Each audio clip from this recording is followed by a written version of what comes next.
هو الغفور الودود ذو العرش المجيد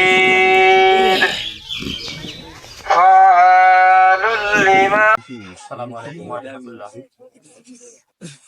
আজকে এই উঠান বৈঠকের সম্মানিত আমাদের প্রশাসনের মহিপুর থানা উপজেলা সাহেব এবং আমাদের মুরব্বীরা যারা উপস্থিত আছেন, প্রশাসনের বাইরে যারা উপস্থিত আছেন, সকলের প্রতি আমার সালাম। আসসালামু আলাইকুম ওয়া রাহমাতুল্লাহ।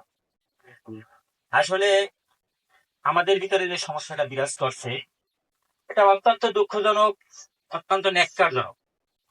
ইতিপূর্বে অন্তত এই এলাকায়, এই গ্রামে আমরা এতটা সমস্যার সম্মুখীন হই নাই। এটা আমাদের কাছে একটা নতুন অভিজ্ঞতা। কিন্তু তারপরেও যেভাবে শুরু হয়েছে, আমরা আশা করব সার্বিক সহযোগিতার মাধ্যমে, বিশেষ করে প্রশাসনিক সহযোগিতা এবং অত্র অঞ্চলের সকল মানুষের সহযোগিতার মাধ্যমে এটার একটা প্রতিরোধ অবশ্যই প্রয়োজন এবং ভবিষ্যতে যাতে না ঘটে এ ধরনের ঘটনা।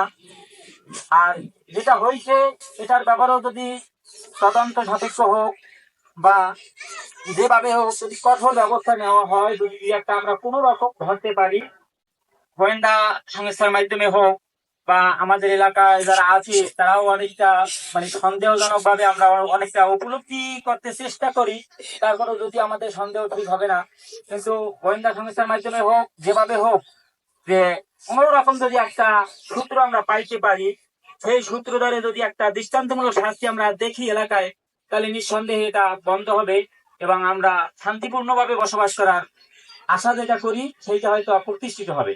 আসলে আমরা গ্রাম এলাকার মানুষ সকলেই শান্তিপ্রিয়।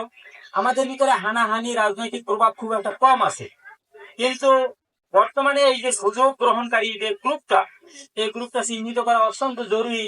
আমি আশা করব এই গ্রুপ চিহ্নিত হোক, সন্ত্রাস দুর্নীতি বা অন্যান্য যে পর্যায়ে আছে, বিশেষ করে এই সন্ত্রাসী কার্যকলাপ, চুরি ডাকাতি, এগুলো বন্ধ হোক। ইতিপূর্বে আমাদের এলাকায় বহু সমস্যা ঘটছে, যে দিনের উপরে আমার এলাকায় বহু ছাগল চুরি হয়েছে, এই প্রাইমারি স্কুলের সোলার প্যানেল চুরি হয়েছে,